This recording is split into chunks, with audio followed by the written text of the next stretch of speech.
tentacules et gros et tentaculettes. Enfin voilà, les gens qui sont intéressés par Midnight, c'est maintenant. Et c'est avec G. Voilà, honte du jeu de rôle. Je te laisse faire coucou. Salut! Et puis tu peux nous montrer Midnight parce que moi Ouais, j'avais que le PDF. et moi j'ai le bouquin. Voilà. La V3, Midnight, chez Edge. Il fait déjà combien de pages? 364. Peut-être même un peu plus si je dis pas de bêtises. 369. Voilà. 370 à peu près. Ce qui est pas mal. Oui. Et puis, j'ai fait les petits onglets pour aller refouiner sur le PDF à besoin. Et puis, du coup, voilà, oui, qui es-tu? Quel rapport as-tu avec Midnight?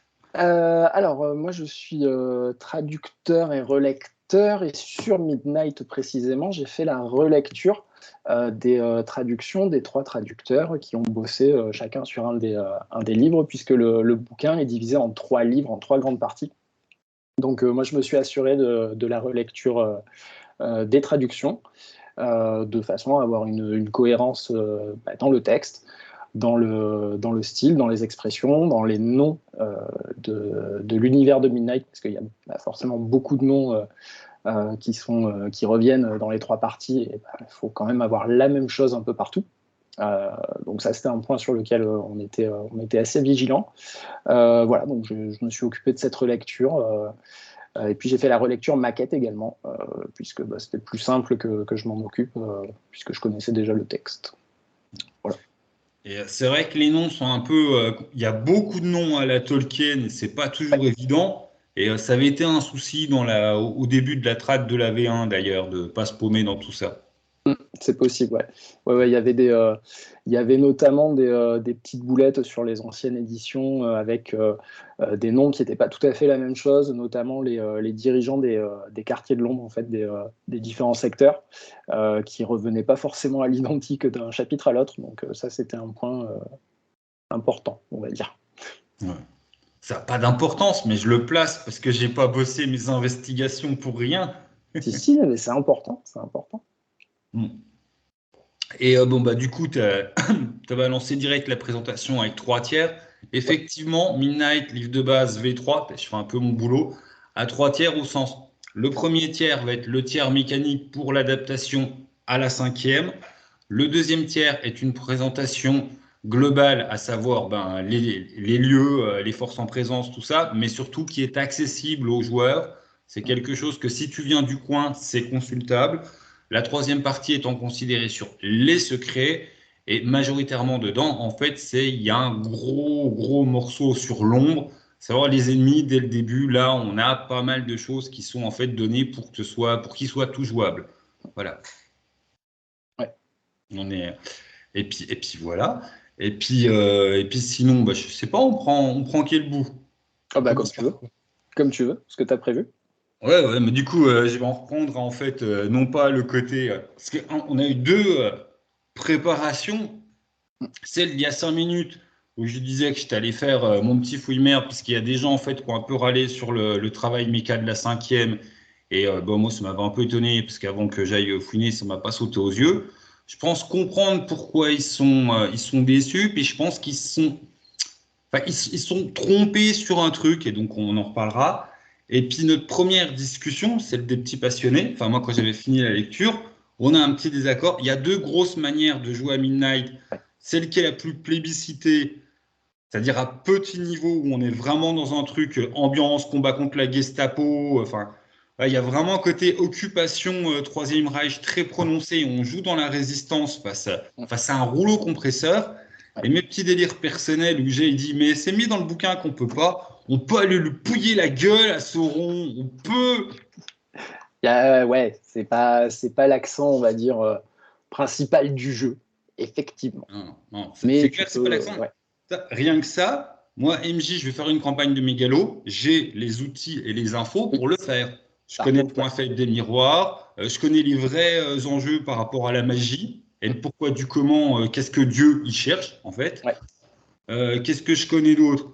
Enfin, ouais, il y a des trucs comme ça. Après, je peux pas trop balancer des secrets. Mais par exemple, il y a un secret par rapport aux orques qui est très intéressant et qui fait que les orques sont vraiment. Enfin, ça devient une race qui est. Parce que les orques dedans, on est vraiment dans un truc à la Tolkien. En gros, c'est les peaux vertes d'en face, brutales, méchantes, mais c'est plus subtil que ça. Il y a des choses intéressantes à faire. Tout à fait. Et puis voilà. Puis sinon, il y a un grand monde à explorer. Même si le jeu, il t'encourage plutôt à être quand même t'aider héros. Il y a aussi un côté, tu peux éventuellement jouer des petits bâtards, moins bâtards que le Troisième Reich magique de Sauron, mais pas forcément que des gentils. Tu peux tenter de survivre. Ça peut te jouer un petit peu plus gris, mais c'est pas fait pour. Après, c'est complètement possible. Tu peux effectivement jouer des persos qui sont un peu plus neutres, ouais, qui vont tenter de survivre et sans forcément essayer de jouer au héros. Là, pour le coup, qui vont juste essayer de survivre parce qu'ils rejettent le règne de l'ombre. Et voilà, ils ont envie de survivre comme ils peuvent et voilà, sans forcément être très altruiste. Ouais. Après, ça va dépendre, je pense, du groupe, ça va dépendre de l'ambiance que tu cherches. Je pense que quand même, la majorité des groupes vont jouer sur un axe où on lutte vraiment, on est dans la rébellion active. Mais c'est pas parce que tu es dans la rébellion que tu es forcément un gentil. Tu es juste plus gentil que les mecs d'en face. Ah, puis tu peux être un anti-héros. Tout à l'heure, on parlait des Ouais. orques. Si t'es un orque et tu te révèles en sorceleur, bah, soit t'es mort, soit t'es un révolutionnaire. Oui. Ouais. Ouais, donc tu peux être neutre, mauvais, bâtard, mais te dire, bah merde, je suis obligé de cohabiter et puis d'aider les humains, c'est quand on me chope, on me tue. Donc, Ouais. Et c'est ça qui est bien justement avec cette 5e édition, c'est qu'avec les historiques des personnages, tu vas choisir d'où tu viens et puis ce qui s'est passé et pourquoi tu vas être dans la résistance, quoi. ouais. Et c'est pas fait pour, mais il y avait moyen pour les vieux de la vieille de dire oui, mais avant on pouvait jouer un légat. C'est complètement possible si tu veux. C'est juste que maintenant ils l'ont pris et t'as tous ces comment un légat, c'est-à-dire les clercs du mal. Mm. T'as ça dans la partie réservée MJ parce que c'est pas dans l'esprit du jeu de Bah jouer non. des loyales fachos tarés quoi.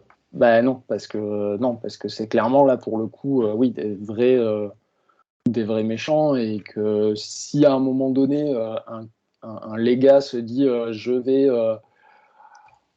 je suis pris de remords et puis je vais plutôt lutter contre Isrador, bah, vu que tu es en contact direct avec ton dieu, Ah, tu t'es perds plus tes un clerc. pouvoirs. Ouais, Tu voilà. perds tes pouvoirs et tu te barres en courant. Donc, Ouais, c'est ça, t'as pas l'option de jouer un légat du genre infiltré de l'intérieur non. parce que c'est divin et non, mais c'est clairement mis, hein. Un légat qui joue Ouais, au traître, il perd son accès au divin. bah oui.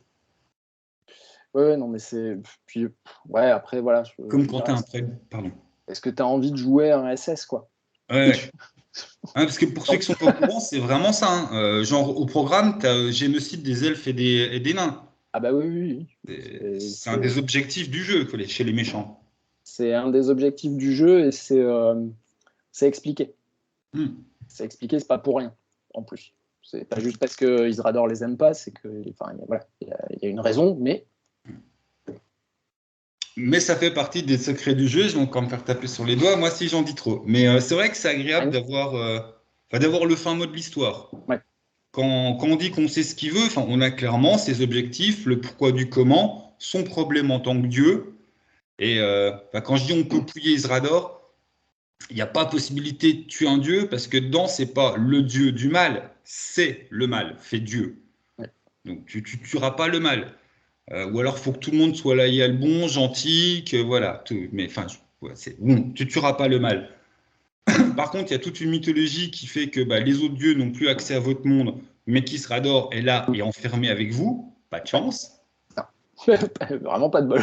Ouais. Et heureusement pour vous, il y a eu 15 000 guerres avant, un peu comme à la Sauron. Là, c'est plus des histoires d'anneaux. Mais s'il y a encore de la résistance, c'est que le dieu a été affaibli. Sinon, il n'y aurait plus de résistance. Voilà. Et après, bah, il y a plein de choses qui se mettent en place, beaucoup de secrets à découvrir, l'air de rien, pour les mégalos qui aiment jouer en secret sur des grosses campagnes, on va pouiller la gueule au mal.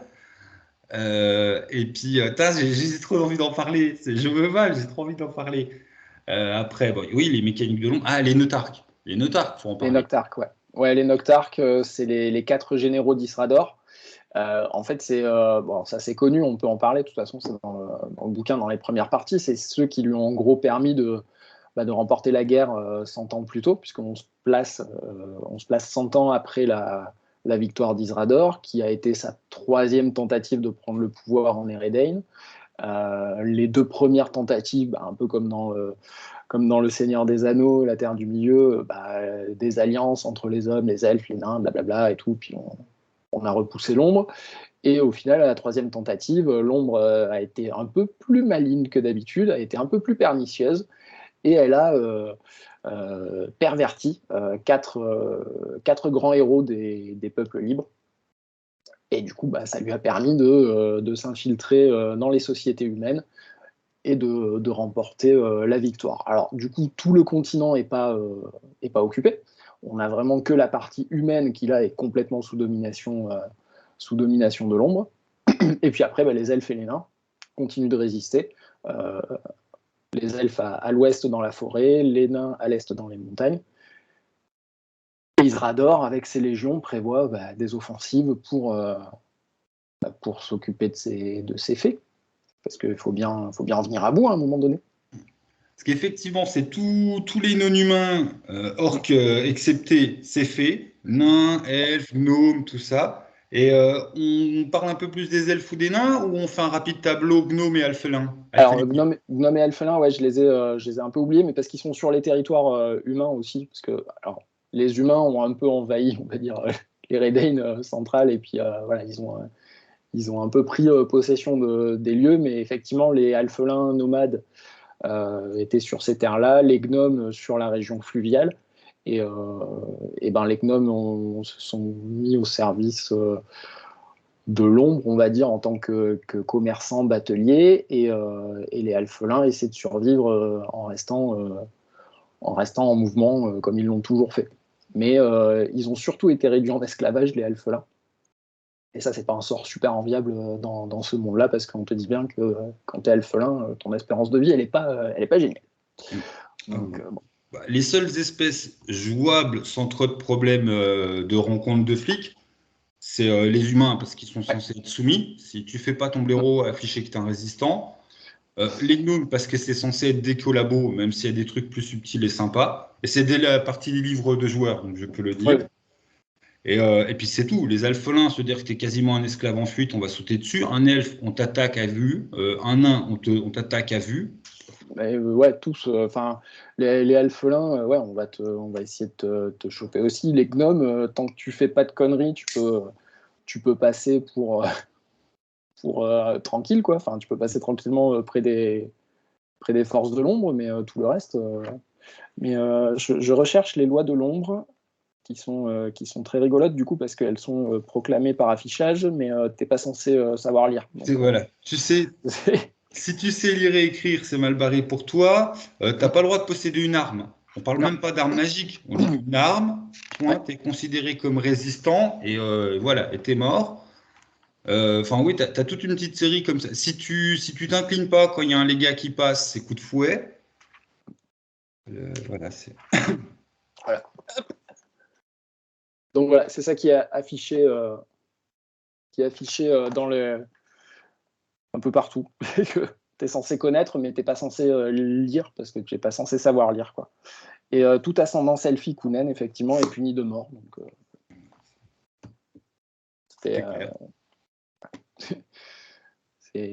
tu peux être vendu juste parce que tu as des oreilles pointues. Et voilà. Et puis d'ailleurs même, enfin là on parle justement comment dire, des résistants qui vont être le plus dur à cacher. Mais même vous en tant que résistant, si vous sauvez un village, il faut pas compter que les gens vous disent merci. Et non. Et non, parce que si tu sauves un village avec ton groupe, parce qu'il y a des légats qui étaient en train de récupérer la récolte de blé et que tu te rends bien compte que c'est pas génial de prendre toute la récolte de blé et tu veux laisser le blé aux villageois. Après, il y a d'autres troupes qui te disent qui a récupéré le blé. Et les villageois, ils ont le choix entre se faire taper dessus et te vendre. Voilà, donc il faut bien réfléchir quand tu veux faire un truc dans Midnight, parce qu'en général, ça a des conséquences. On insiste bien sur ça dans le bouquin, c'est plutôt pas mal. Voilà, on te rappelle que quoi que tu fasses, faut bien que tu pèses le pour et le contre, parce que même arrivé dans un village, on va te dire ouais, mais on n'aime pas trop les étrangers par chez nous, quoi. Tu sais, qu'est-ce que tu Les veux, quoi. étrangers, c'est signe de problème, parce que tu n'es pas censé être loin de chez toi. Donc un voyageur, il est loin de chez lui par définition, mais non, c'est toujours signe d'emmerde en général. Ah, mais d'ailleurs, Donc à moins c'est une loi que tu n'as pas le droit de te barrer plus loin que ta ouais, circonscription. Ouais. ouais, je crois. Attends, je vérifie, mais je vérifie ça.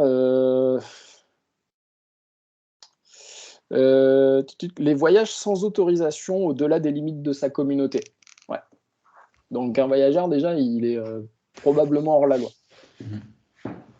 Embêtant. Ouais. Et c'est bien indiqué aussi dans les conseils OMJ, mais textuellement, histoire que s'il y en a qui n'avaient pas compris, que quand tu construis une aventure, on n'en a rien à foutre d'aller tuer des orques.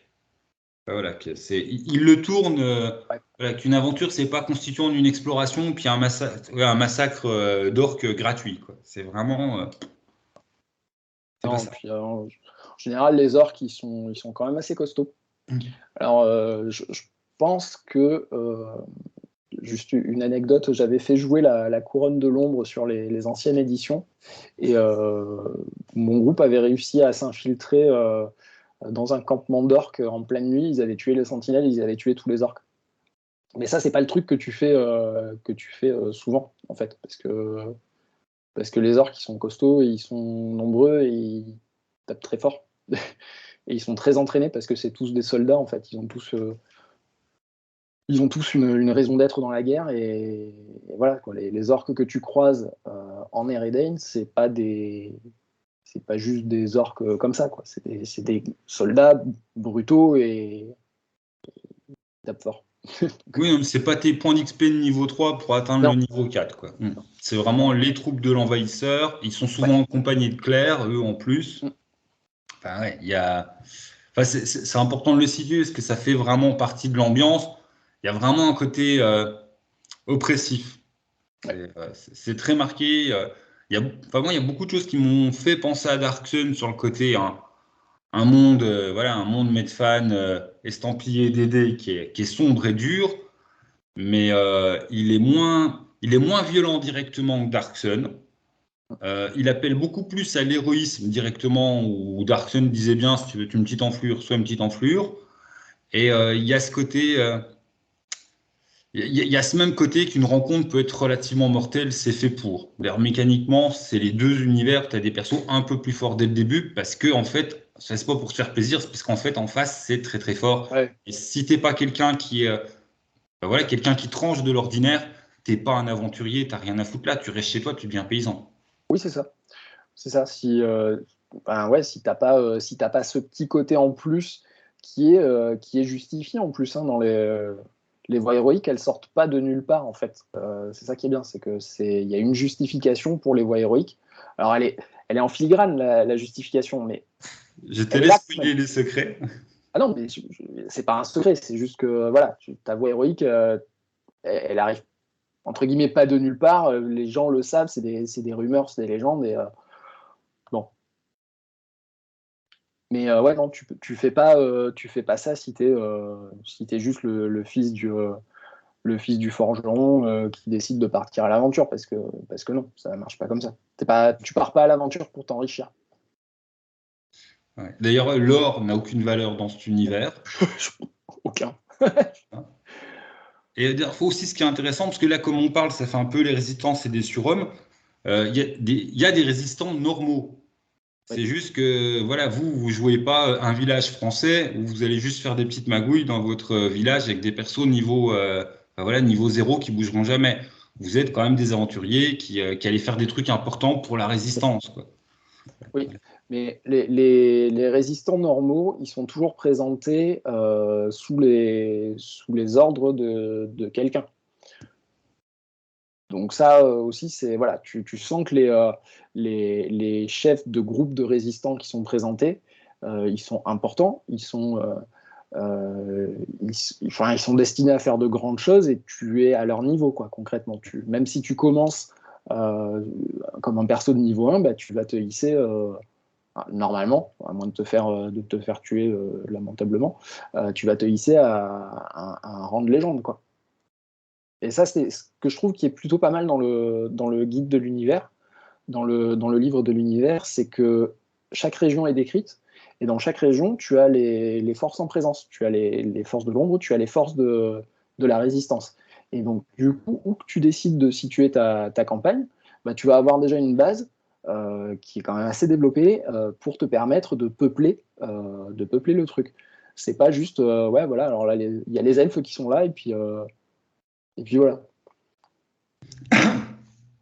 Trois trucs. Est-ce que tu disais il y a des elfes, on parle un peu de la résistance elfe et naine maintenant, ou est-ce que, parce que là tu disais bien effectivement, on va voir des trucs sur toutes les régions.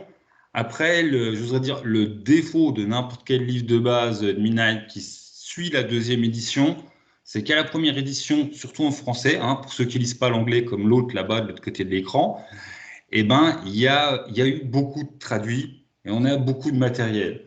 Et effectivement, aussi bien sur les What Mil Class et trucs spéciaux qui existent mécaniquement pour Midnight, là, il fallait que ça tienne dans un tiers. Et il y a la même chose pour le background. Enfin, certains, par exemple, vont me dire, oui, mais il n'y a pas tel personnage secret à tel endroit qui fait tel truc. Oui, fallait que ça rentre dans le background. Il y a quand même effectivement un côté, ce sera pas la compile de 700 pages de tous les Non. suppléments de Midnight avant. C'est une réédition. D'ailleurs, c'est pas une suite, c'est vraiment une réédition. On a des jeux qui sortent ensuite. Là, on revient effectivement à années 99, le siècle d'occupation, et puis c'est reparti, et c'est la version 5e. Après, on a quand même tout un continent qui est décrit en 120 pages, où là, c'est vraiment que du background, région par région. On part du nord, on va jusqu'au sud, et puis on décrit toutes les régions, humaines, naines, elfes, voilà. 120 pages de background sur, combien on a dit 400, 369, je ne sais plus. Ah oui, Euh, ils sont compacts. Enfin, je ah veux ouais, dire, ouais, il y a beaucoup d'informations. Enfin, quand je dis ça, il faudrait pas croire qu'il n'y a rien. C'est juste le côté, forcément, tu n'auras pas tout ce qu'il y avait avant, ah non, parce que voilà, c'est le livre de base. totalement, Mais, euh, totalement. mais oui, c'est dense, hein. Et vu qu'il y a beaucoup de noms à la Tolkien, il faut déjà un temps pour bien tout repérer, bien tout assimiler. Il y a une grosse chronologie à la Tolkien. Et effectivement, enfin, il y a beaucoup de régions qui sont abordées. C'est pas seulement le pays nain, le pays elfe, il y a des sous-régions, il y a des machins. Voilà. Il y a des Ouais, familles complètement. nobles humaines. Ouais. Oui, c'est super intéressant parce qu'en plus, tu vas pouvoir avoir des axes de campagne différents en fonction de la région que tu vas choisir. Même dans les régions humaines, tu vas pas faire la même chose que ce soit au nord de la mer ou au sud. Tu vas vraiment pouvoir faire des choses différentes parce que chaque pays, entre guillemets, a son ambiance. Ça, Ben, ouais, c'est non, mais plutôt intéressant. je pensais à de la résistance humaine qui est sournoisement indiquée dans le livre de base, rapport à une famille de nobles humains, mais toi, je ferme ma gueule, mais qui avait beaucoup marqué les Ouais, amateurs de la V1. Et là, ouais. effectivement, c'est l'exemple même où le personnage, il va pas te le donner, mais tu as déjà un indice dans le livre de base pour ceux qui connaissent le background, se dire, là, on est en train de parler de lui, quoi. Ouais.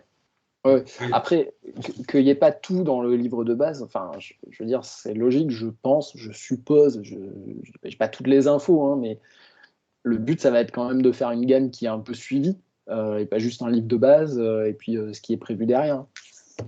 Si je dis pas de Il y a la bêtises, couronne des cendres qui arrive déjà. il y a la couronne de l'ombre, Donc, qui est prévue, je crois, je vérifie. Oui, c'est ça, tu vois, t'as la pub sur la dernière page.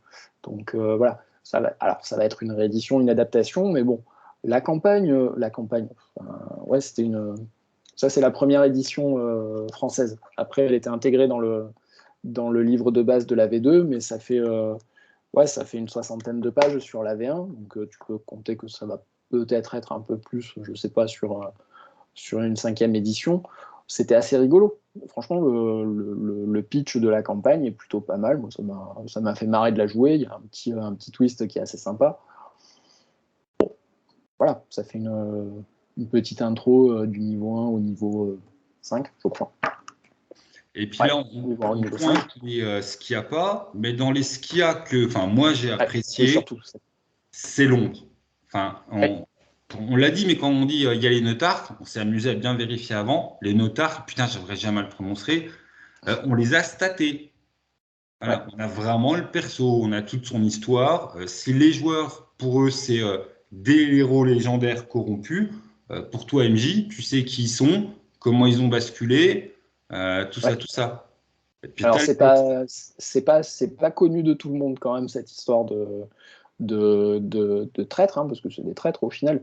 Avec t'as l'explication toi en tant que MJ de comment ils ont basculé quand même. C'est pas toujours rigolo quand même. Voilà, ils sont pas réveillés un matin en se disant tiens si j'allais trahir les peuples et instaurer un régime totalitaire sur sur tout le continent. Non, c'est pas ça heureusement. C'est expliqué. Mais ouais, tu as les stats, donc si tu veux effectivement partir sur sur un délire high level où tu vas aller faire tomber les plus hauts lieutenants d'Isrador, bah tu peux, t'es pas embêté en tant que MJ. Tu peux.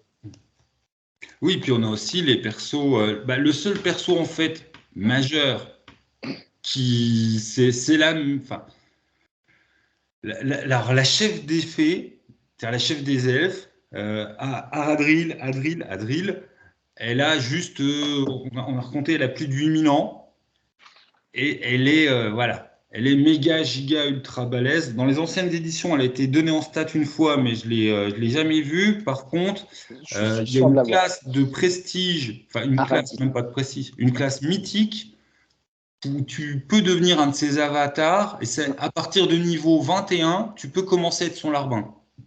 J'ai plus ça en tête, mais ouais, non, ouais, c'est un gros perso.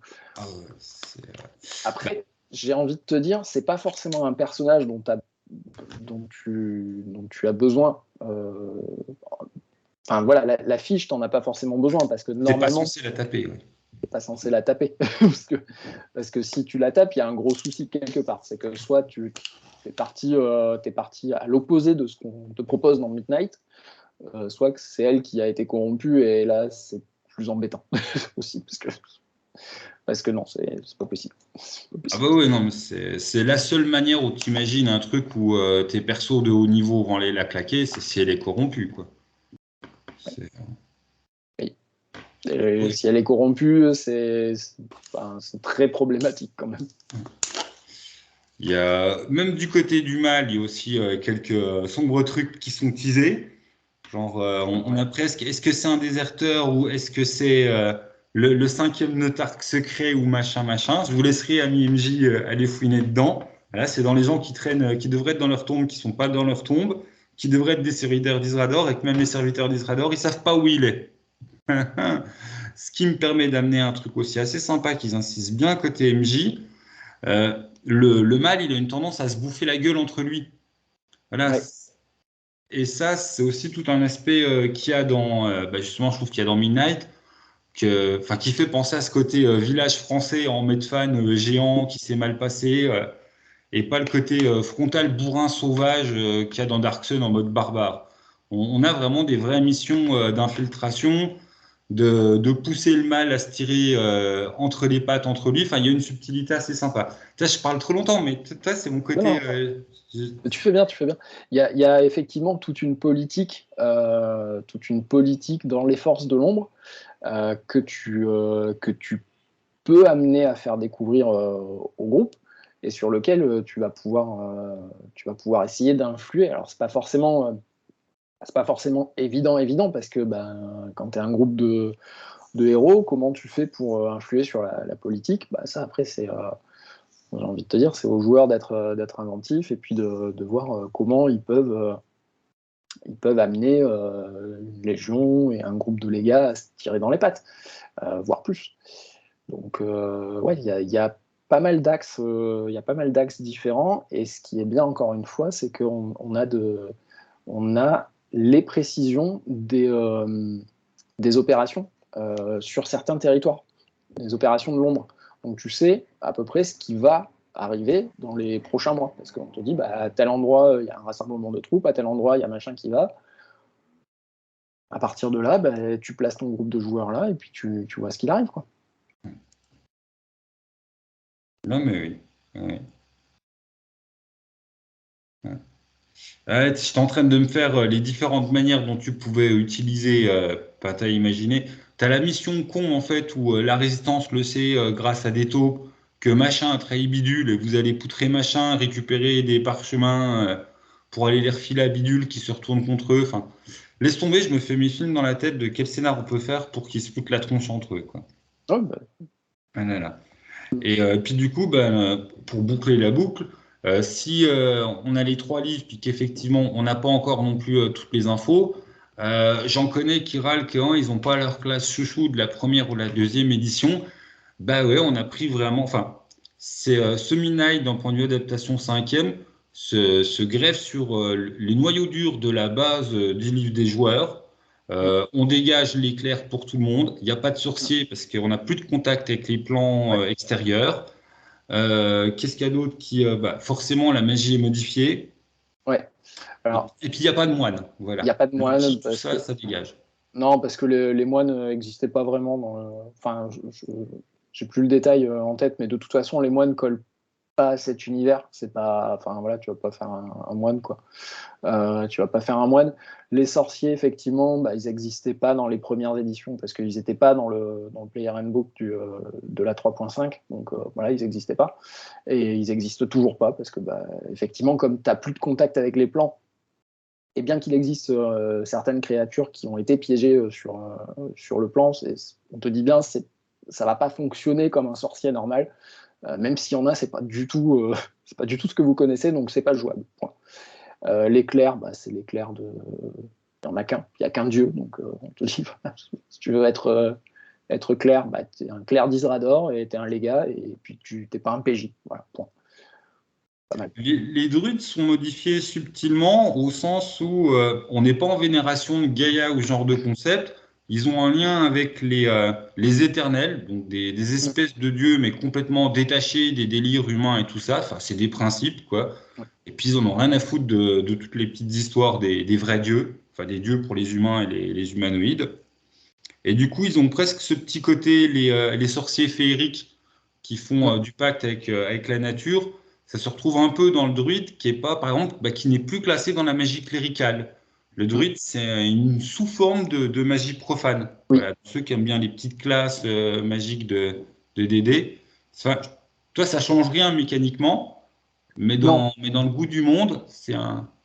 ben, j'ai envie de dire, c'est un petit peu obligé. Et c'est une nouveauté de cette édition-là, puisque avant, les druides n'existaient pas. Tu avais des arcanistes qui avaient le choix entre trois voies, euh, qui étaient en gros la voie du magicien, la voie de l'ensorceleur et la voie du druide, quoi, concrètement.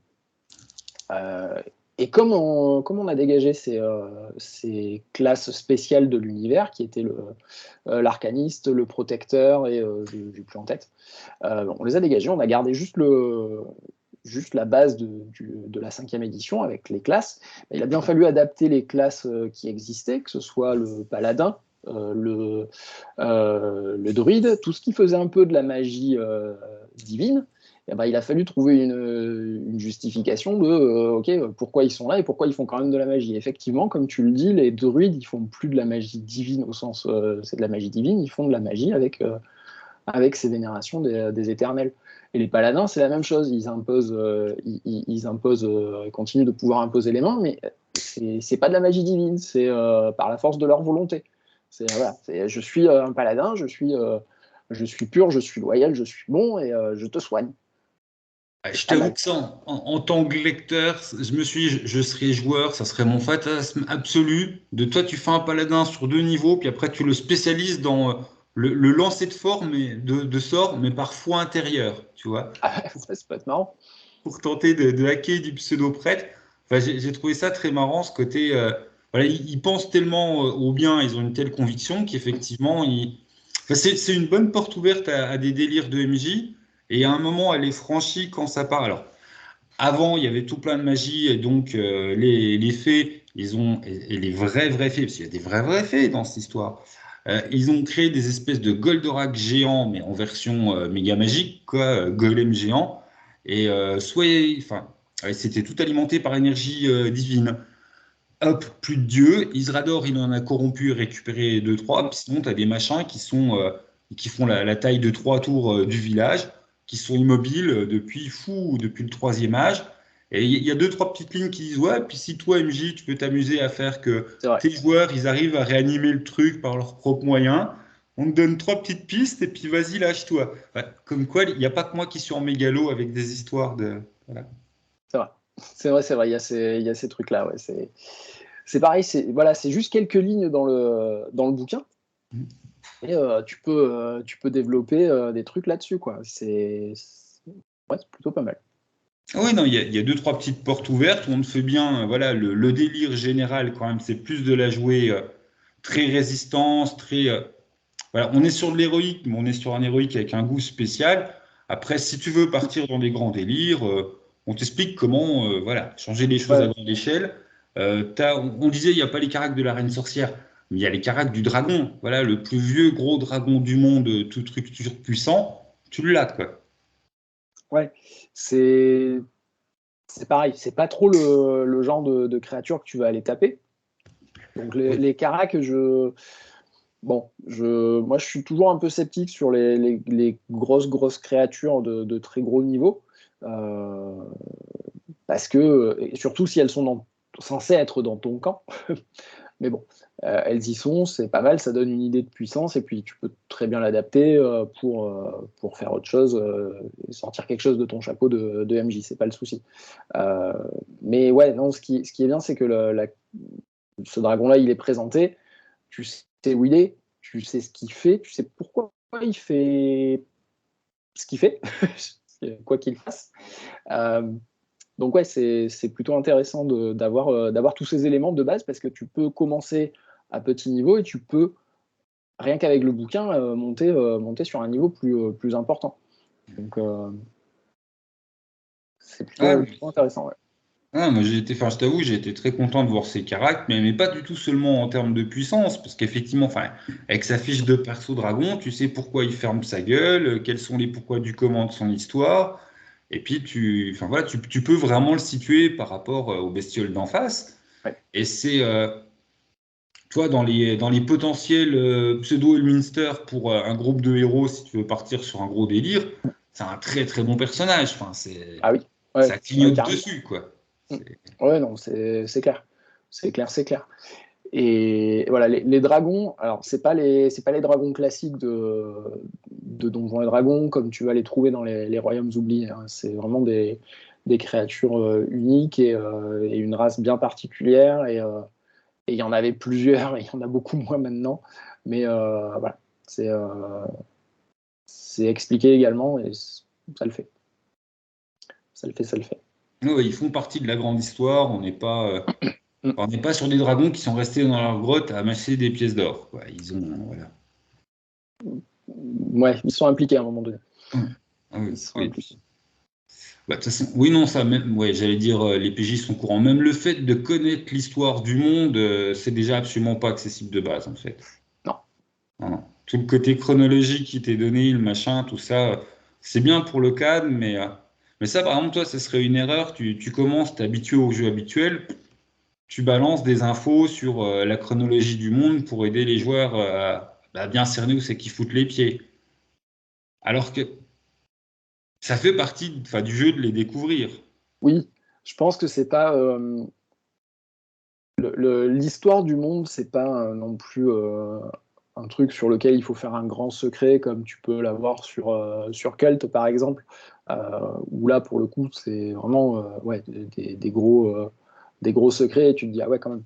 Non, mais effectivement, pas donner toutes les infos d'entrée de jeu à un groupe de joueurs qui ne connaît pas l'univers, ça peut être intéressant de lui faire découvrir par petites touches, parce que bah, quand tu es un groupe d'humains qui a vu son village rasé par des orques et que tu prends les armes et que tu rejoins un groupe de résistants et que petit à petit tu te retrouves à rencontrer des personnes de plus en plus importantes, bah, là tu découvres petit à petit ce qui s'est passé et tu apprends la véritable histoire du monde.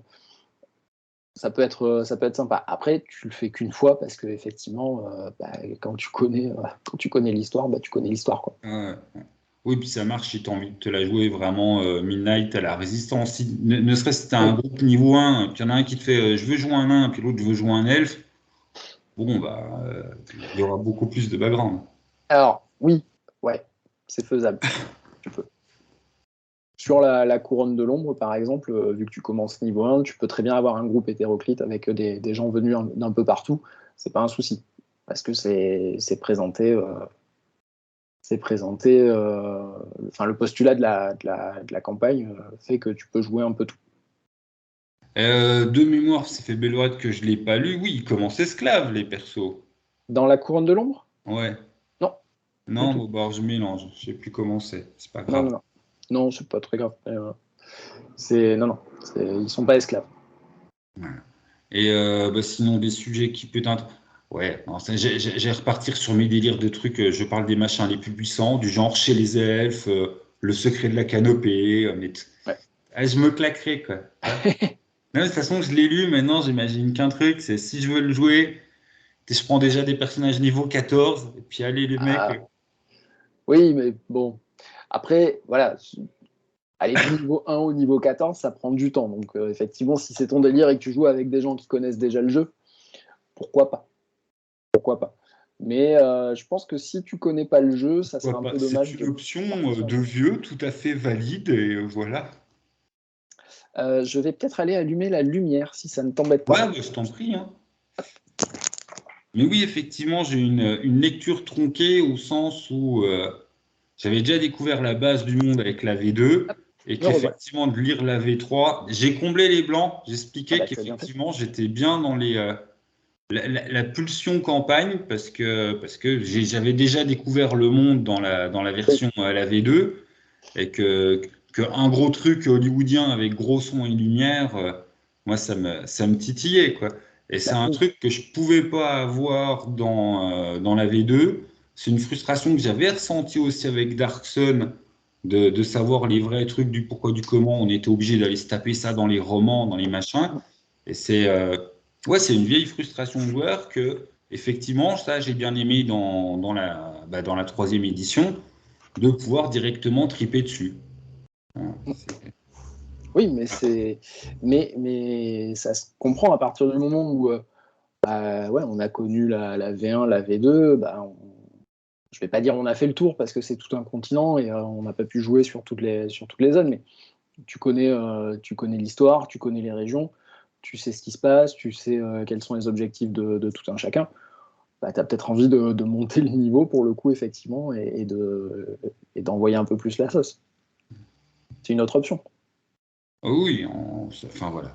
D'ailleurs, je crois que quand je suis allé fouiner, hein, c'est pas l'option qui branche le plus les gens, Non. toute édition Ah non. Midnight confondue, hein. Non, non, oui, mais ça se tient, parce que l'intérêt principal, en tout cas le postulat de base du cadre de jeu, c'est la résistance.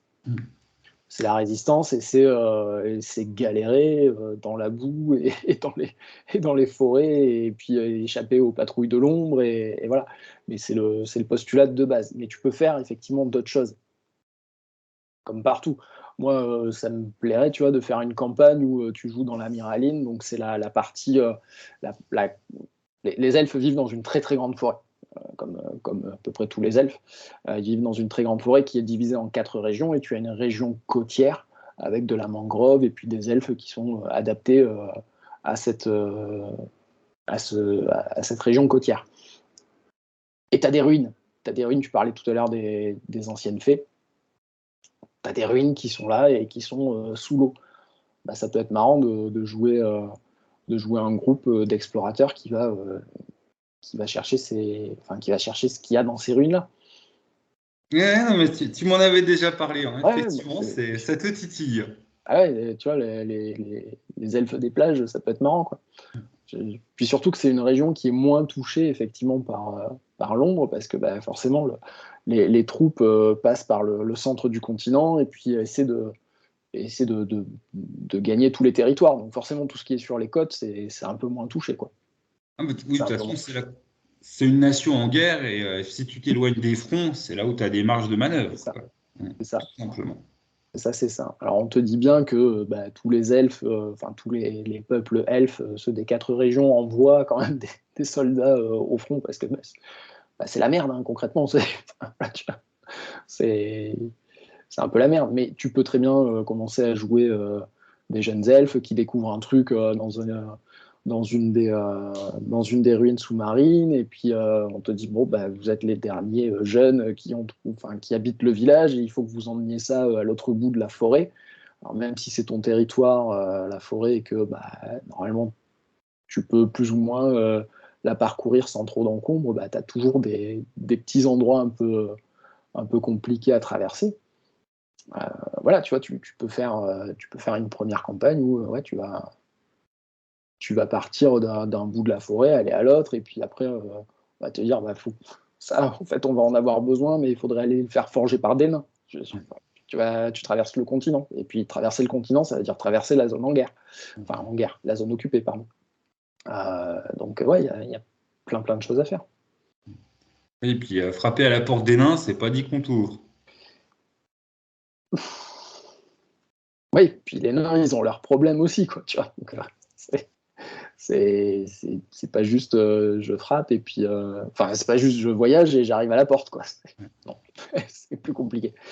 Les nains sont bien faits, enfin, ils sont emmurés eux-mêmes dans leur montagne parce qu'il y a les troupes qui les assiègent et c'est pas non plus la super joie dans la montagne en mode résistance.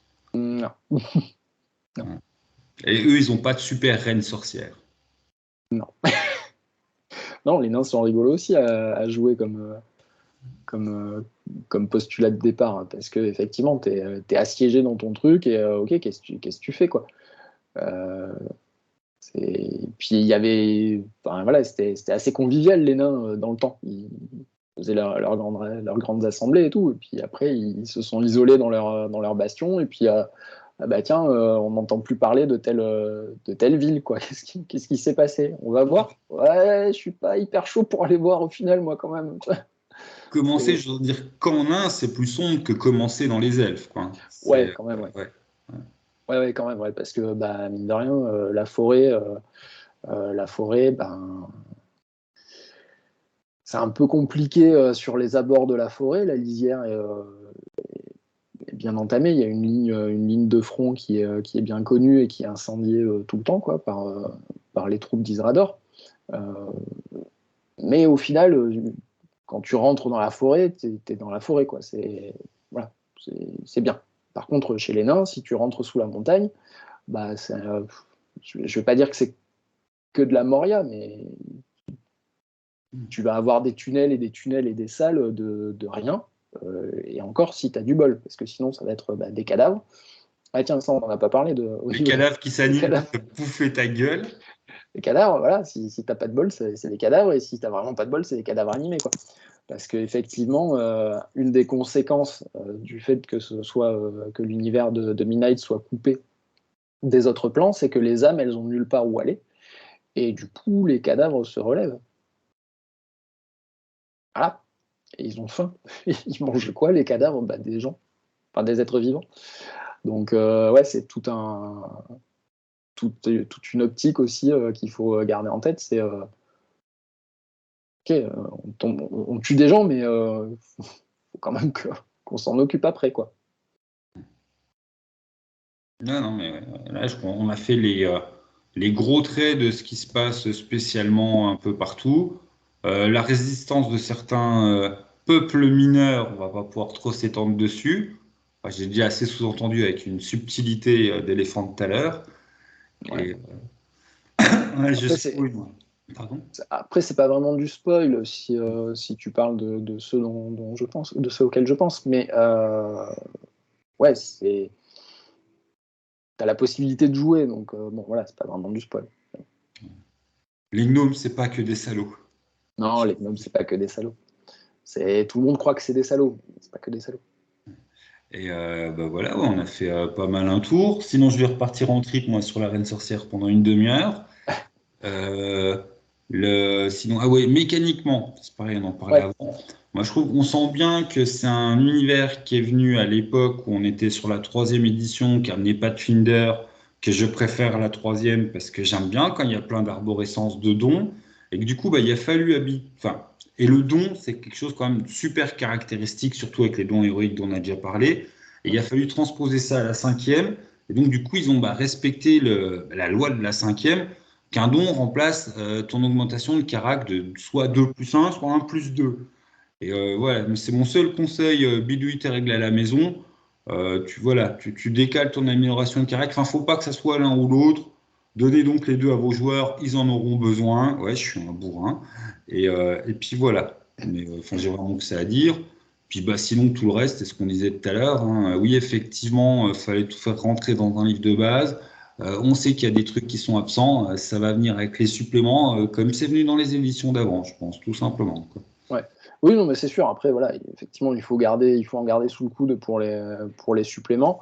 Au niveau des règles, moi, je suis quand même assez content qu'ils aient pas alourdi le manuel des joueurs. Tu as tes options de race, tu as tes options de classe, et tu fais ton choix là-dedans. Et c'est bien parce que tu connais déjà le truc, tu n'as pas besoin d'en rajouter pour donner le ton de Midnight, c'est pas, ça va pas être ces espèces ou ces mix entre ouais, je vais jouer un orc nain, quoi, tu vois, comme il y avait dans les éditions précédentes. Je pense pas que Ah, ce soit le truc le plus important dans Midnight, ouais, puis, cette par contre, possibilité. ils ont viré toutes les races bâtardes. Enfin, Ouais, voilà. il y a plus de croisement. Non, voilà, il y avait avant, tu pouvais jouer un personnage dont le père était un elfe et la mère une elfeline. Bon, Ah, mais ils ont retravaillé la cinquième, en fait, oui, effectivement, en évident plutôt qu'en rajoutant. Il y a oui, des choses en moins, c'est plus. C'est la première discussion qu'on avait eue dessus, hein, quand j'ai fini de lire. Enfin, on sent bien le côté, on a voulu faire quelque chose à la Tolkienienne. Tu n'auras pas de ouais. triquerie demi-humain, psioniste, machin. On est sur un rapprochement du cœur de Tolkien. Et enfin, ouais, ça là-dessus, je trouve ça se sent bien, quoi. Bah, en même temps, la particularité de Midnight, c'est ça, quoi. Je veux dire, à chaque fois qu'on le présente, c'est tu prends le Seigneur des Anneaux, Sauron a gagné. Ouais. C'est le pitch de Midnight. Je n'étais pas dans les équipes créatives en 2003 quand ça a été fait, mais je suppose que c'est à peu près ce qui s'est passé. Le mec, il est arrivé le matin dans les bureaux de FFG, il s'est dit waouh, j'ai une idée, les gars, on fait le Seigneur des Anneaux avec Sauron qui a gagné. Moi, ça me choque pas comme postulat de départ. Je suppose qu'il y a des gens qui y ont pensé avant, et voilà. Et là, ça s'est concrétisé sous forme de Midnight. Et c'est ça l'intérêt de Midnight, c'est pas d'avoir une classe spéciale pour l'arcaniste qui va ensuite choisir son domaine, qui va faire de lui un magicien, mais avec des petites options que tu trouves que dans Midnight. Bon, bah, ça, on l'a viré, et puis t'as la classe de magicien du manuel des joueurs, point. Bon, bah voilà. Personnellement, moi, je préfère que la partie background soit développée dans le bouquin de base et que tu n'aies pas à réapprendre des classes pour faire de la magie. Même si on te dit la magie, il n'y en a pas beaucoup. Ok, mais justement, ça ne sert pas à grand chose d'avoir une classe spéciale pour faire de la magie, alors que la magie, c'est compliqué. Oui, puis enfin, quand on voit les suppléments qu'ils ont fait avant, je pense enfin, ouais, ils vont aussi exploiter le filon, hein. Il y aura forcément des trucs, enfin, pas des add-ons, mais enfin, il y en aura des trucs mécaniques. À chaque fois qu'ils avaient sorti du background, ils avaient tout le temps mis un petit truc Oui, particulier qui est lié avec. Enfin, il y oui, aura une suite de développement, hein. Enfin, c'est un oui, éditeur ricain. après, oui, mais après je j'ai pas comme ça de gamme en tête sur la cinquième édition, euh, de gamme très développée, comme ça a pu être fait avant. Là, tu vois, à part Midnight, je vois pas. Tu as des trucs qui ont été faits en cinquième édition, effectivement, tu en as de plus en plus. Tous les jours, on t'annonce un projet en cinquième édition presque. C'est bien, c'est pas bien, c'est pas la question, mais des gammes qui vivent sur le long terme, Hmm. euh, je, comme ça, je vois pas. Je sais pas si toi, tu penses à un Non, truc. non. Puis j'ai pas mon Isler de poche. De toute façon, enfin, toi, j'en ai discuté plusieurs fois. C'est aussi le changement de consommation. On a un public Oui, ricain qui aime bien justement passer de jouer, enfin, d'un jeu à un autre jeu, et souvent sous la cinquième, qui font une campagne dans un univers, une campagne dans un autre. Donc, hmm. ouais. Mais ouais, mais du coup, pour ce que tu disais, effectivement, Midnight qui va être a priori va y avoir des trucs qui sont prévus, je suppose, au-delà de la couronne de l'ombre. Tu vois, je vois mal. Je vois mal FFG Edge faire juste un bouquin de base et une campagne sur niveau 1.5. Donc je suppose effectivement qu'il y aura des ajouts mécaniques, peut-être des voies héroïques, parce qu'il y en avait quand même beaucoup moins que ce qui existait dans les premières éditions. Il y en a beaucoup moins dans la troisième. Donc il y aura peut-être ce genre de choses. Mais je pense pas que ce soit le gros des suppléments. On va plutôt avoir des bons gros suppléments de background avec des informations dans les Après, pages. s'ils ressortent un truc un peu comme la magie de l'ombre, moi, je t'avoue, c'est celui que je classais dans le supplément The Indispensable avec l'autre où tu apprends le truc sur la résistance humaine. Et puis, voilà, pour moi, c'était les deux. Si tu les as pas, c'est zut, quoi. Je pense que oui, en tant que MJ, effectivement, avoir un supplément sur la magie de l'ombre et des organisations de légat et des pitchs enfin, et des accroches de scénar, en tout cas, ça peut être indispensable, ouais, effectivement. Là, tu vois, tout à l'heure, je te montrais la boîte sur la Furie de l'ombre, qui est une boîte qui n'a pas été traduite en français, mais c'est pareil, c'est un supplément qui va être ultra contextuel parce que tu prends vraiment juste les Rétors, la forêt des elfes, et voilà, qu'est-ce qui s'y passe. Tu as un supplément de 160 pages qui détaille les opérations de l'ombre et voilà, où est-ce que ça va se friter et où est-ce qu'on va avoir besoin de héros. Et je pense que c'est plus ça qui est intéressant dans cet univers plutôt que de rajouter des classes qui vont être particulières, quoi. Mais ouais, je me suis mal exprimé. Je pense pas qu'ils vont faire un bouquin spécial qu'avec ça. Je pense qu'on va voir Ah des oui, petits fragments dans des trucs justement qui seront en lien géographique. ouais. Enfin, c'était un peu la technique qu'ils avaient fait à l'époque, hein. Mais bon, depuis, il y a de l'eau qui a coulé sous les Oui. ponts. C'est comme toi, leur côté, on sort beaucoup, mais pas d'immenses suppléments de 300 pages. Mais c'était plus des trucs, Ouais. une région, un thème, et puis court. Ouais, je sais pas comment ils vont faire cette fois, quoi, mais Là, je sais pas du tout. Je suis pas dans. Moi, je m'inscris pas à cette étape-là, donc pour l'instant, je ne sais pas. Pour l'instant, je ne sais pas. ouais, de toute façon, là, enfin voilà, on fait des vœux sur la comète, on Ouais. verra quand ça viendra. Là, je vais encore dire la couronne de cendre, la couronne de L'ombre. l'ombre. Et puis voilà. Et puis Midnight en V3, voilà. Midnight V3 est redisponible en français, adapté Ouais. sur cinquième. Voilà, de toute façon, dans ceux que j'ai connus, enfin que je connais, qui ont un peu mognou, parce qu'il y a mini polémique sur la cinquième chez les vieux grincheux et puis les vieux adeptes de la cinquième. Voilà, je vous entends les copains, n'empêche que je trouve qu'effectivement, pour répondre à votre bon plaisir, qu'on ait tout l'ancien matériel qui aurait été traduit, il aurait fallu sacrifier, enfin voilà, il y aurait sacrifié du reste. Et moi, je préfère avoir tout sur l'ombre des livres de base. Voilà. Ouais. Oui. C'est Oui. ça. Enfin, c'est con, mais je me dis, je suis nouveau MJ, je découvre le truc.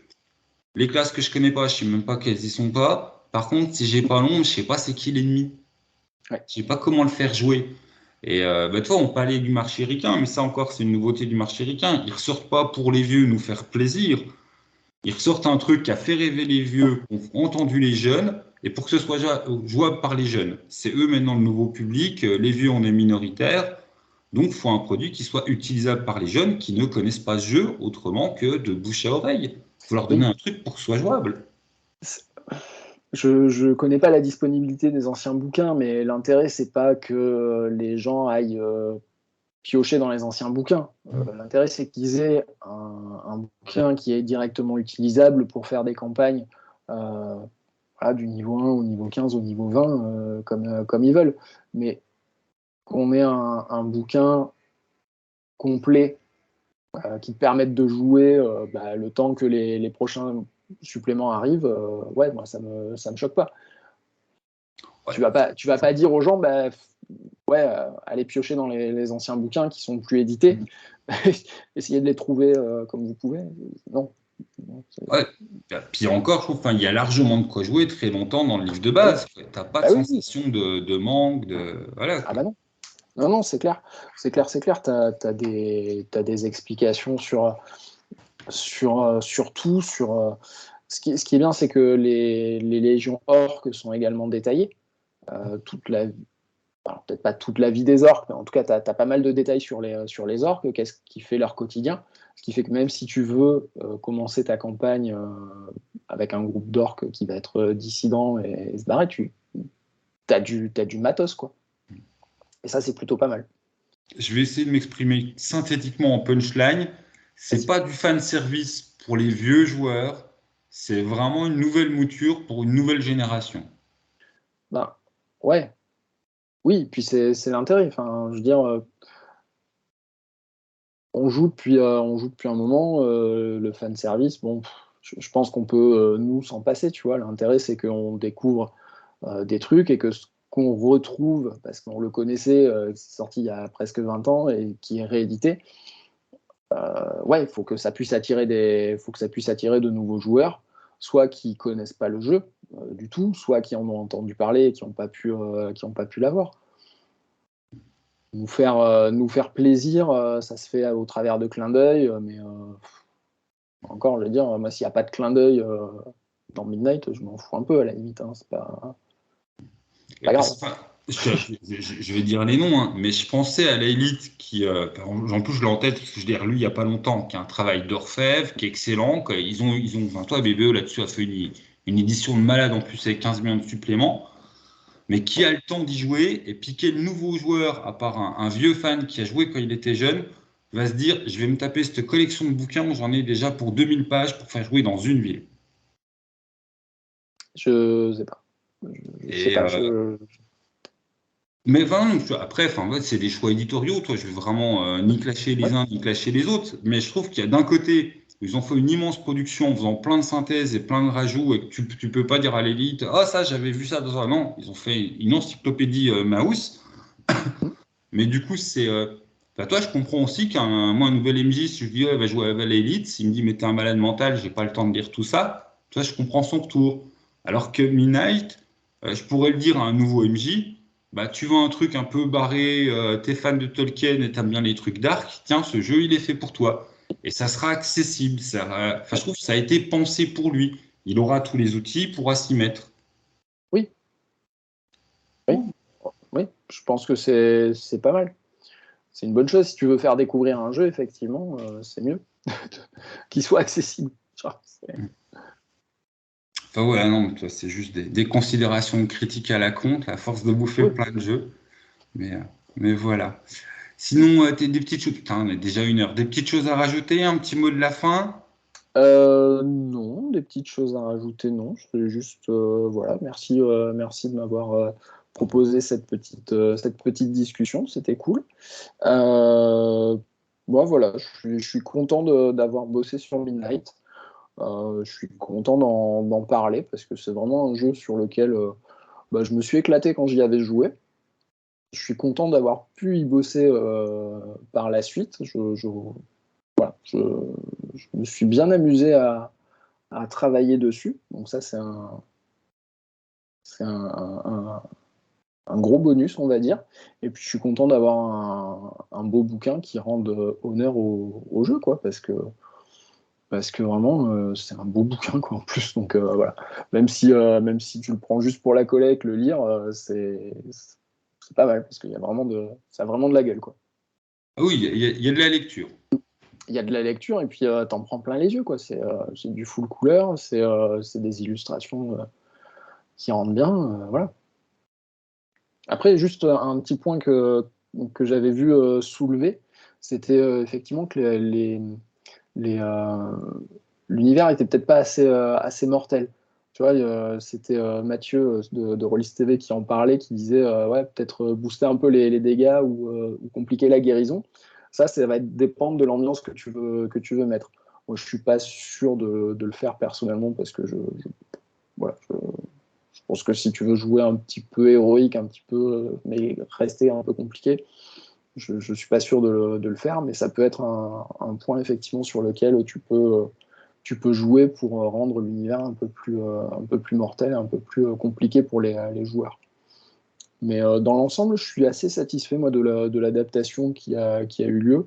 le passage de la, de la 3.5 à la 5e édition, c'est un passage qui est intéressant, je trouve, au niveau des règles. Personnellement, je trouve ça plus simple. Donc voilà, j'aime bien la 5e édition. Donc voilà. Donc je suis content de voir Midnight en 5e édition parce que c'est un jeu qui mérite qu'on s'y attarde. Voilà.